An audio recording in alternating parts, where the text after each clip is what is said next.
ሳምንታችሁ የተቀደሰ ይሁን። መንፈስ ቅዱስ እንደ ወዳጅ ከእናንተ አይለይ። እከሌና እከሊት ብላችሁ ከምትጠሯቸው ሰዎች በላይ መንፈስ ቅዱስ ራሱ ጓደኛና ወዳጅ ይሁናችሁ፣ ቀርቦ ያማክራችሁ። ራእዩ ከልቦናችሁ አይኖች፣ ድምፁም ከጆሮአችሁ አይሰወር። በጌታ በኢየሱስ ክርስቶስ ሞገሱና ማስፈራቱ በእናንተ ላይ ይሁን። ሕልውናው ባላችሁበት በምትሄዱበት ሁሉ ይከተላችሁ። በጌታ በኢየሱስ ክርስቶስ ስም ጸልያለሁ። በምትሰሩት፣ በምታገለግሉት፣ በምትነኩት ሁሉ ላይ እግዚአብሔር በመንፈሱ በረከቱን ያኑርበት።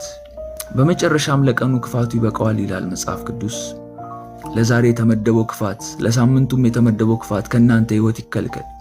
እባብና እፉኝት ወደ እናንተ እንዳይቀርቡ፣ ዲያብሎስም የሚሰራው መሳሪያ እንዳይከናወን በጌታ በኢየሱስ ክርስቶስ ስም እግዚአብሔር የእሳትን ቅጥር በዙሪያችሁ ያድርግ። ዙሪያችሁን በእሳት ይቅጠረው። የእግዚአብሔር ስም የጸና ግንብ ነው እንደሚል ያ ስሙ መከለያ መደበቂያ ይሁናችሁ። ጻድቅ ወደ እርሱ ሮጦ እንደሚሸሸግ እናንተና ቤተሰባችሁ፣ የእናንተ የሆነው ሥራ አገልግሎታችሁ በእግዚአብሔር ጥላ ውስጥ ይሸሸግ። የክንፉ ጥላ ይጋርዳችሁ። ሊዋጓችሁና ሊቃወሟችሁ የሚፈልጉትን ክፉ መናፍስት እግዚአብሔር ይዋጋቸው፣ ከፊታችሁ ያሳዳቸው።